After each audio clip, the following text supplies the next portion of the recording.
I remember when I was newly on a board for a conference planning committee, and I was chosen to be the committee co-chair.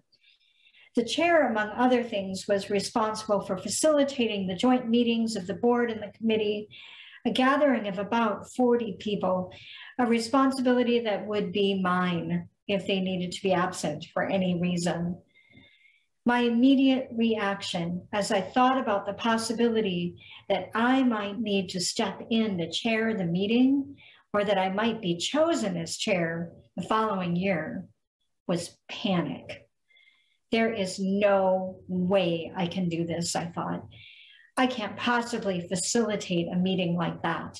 They've got the wrong person.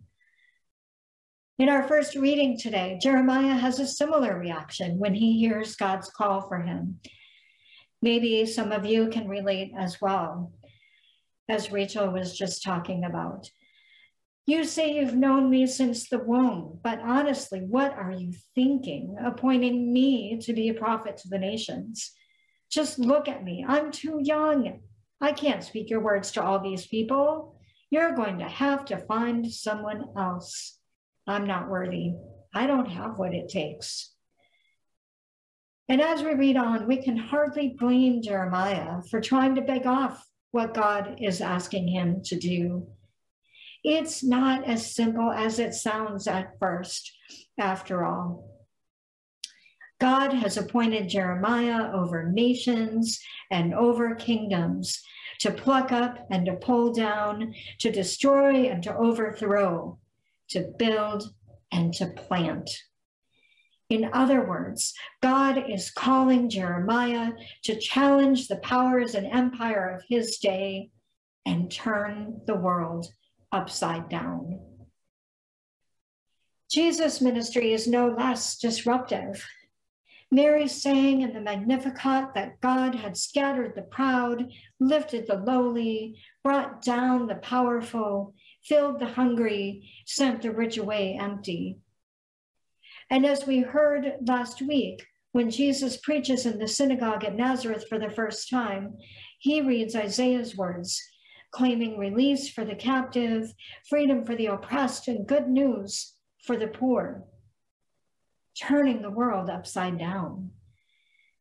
And in today's gospel, when Jesus tells his listeners that these words have been fulfilled in their hearing and that they really mean what they say, his friends, neighbors, and family find it so radical and hard to accept that they try to push Jesus off a cliff.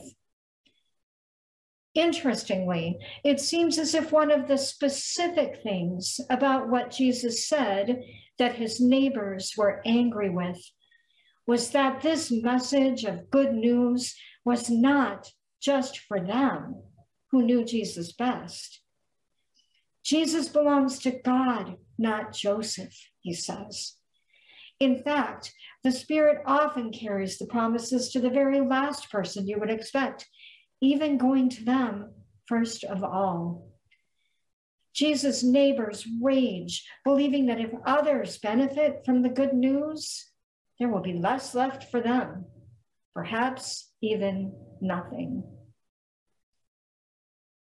A group from Christ Lutheran is reading The Sum of Us by Heather McKee, and in it she fleshes out what she refers to as our nation's zero-sum game. For centuries, we have believed that there are limited resources available, and if we extend resources to those who have none, there will be less left for the rest. Specifically, those who hold the most resources have lifted up the narrative that if money, time, and freedom are available to those on the margins, who they say do not actually deserve these resources, usually starting with people of color and extending to immigrants, people living in poverty, people with disabilities. These people who they say do not deserve the resources. And those who don't deserve the resources in their estimation are the ones who will suffer the most from it. Jesus' neighbors may have bought into their own zero-sum game, When Jesus tells them that a prophet is not accepted in their hometown, that those who know a prophet best often reject the prophetic voice and therefore miss the working of the Spirit among them, they hear him saying that the Spirit is going to skip them entirely, and they lose it. The prophet is indeed, as Jesus predicted, rejected in their hometown. Clearly, the call we have to follow the Spirit who unleashes herself among us is harder than it seems. We are called not to comfort and ease, but to commitment, to love in action. We're called to go out of our safe places right to the margins, to challenge the powers that oppress and impoverish and imprison, and speak words that, if we're honest, even we may not want to hear. That's what we're called to as people of faith. This is radical. Sometimes, like Jeremiah, we want to say we just can't do it. Find someone else. Sometimes, like the people of Nazareth, we want to take the bold hometown prophet who is calling us to transform in ways that make no sense to us and throw him off the cliff rather than listen to another word. Sometimes, like the Corinthians, we distract ourselves by clinging to old ways of thinking, ranking ourselves and earning our place, rather than following Christ into the kingdom work of love in action. Today, we have our annual meeting, and we reflect on the ministry that our congregation has experienced in the last year. We recognize the council who has invested all they have in leading us through the incredibly challenging time that has been 2020 and 2021. We see the creativity, energy, time, and excellence of our staff as they have reinvented their roles more than once since COVID began. We celebrate how we as a congregation, in the midst of our weariness, fear, and frustration, have followed the Spirit's lead in so many ways. We hear the call of Jesus, the call of God that came to Jeremiah, all the prophets, and to us today.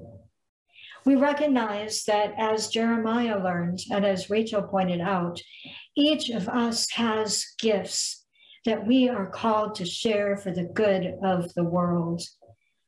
The Spirit has been unleashed among us, and we follow that Spirit's lead to carry the message of God's promise out of our comfortable spaces, right to the margins. God doesn't promise it will be easy. In fact, it probably won't, but God does promise to be with us all the way, and that is enough. There will always be enough. May the Spirit fill us with love that guides all we do and embolden us to share the good news as we welcome and serve within our walls and well beyond. Thanks be to God.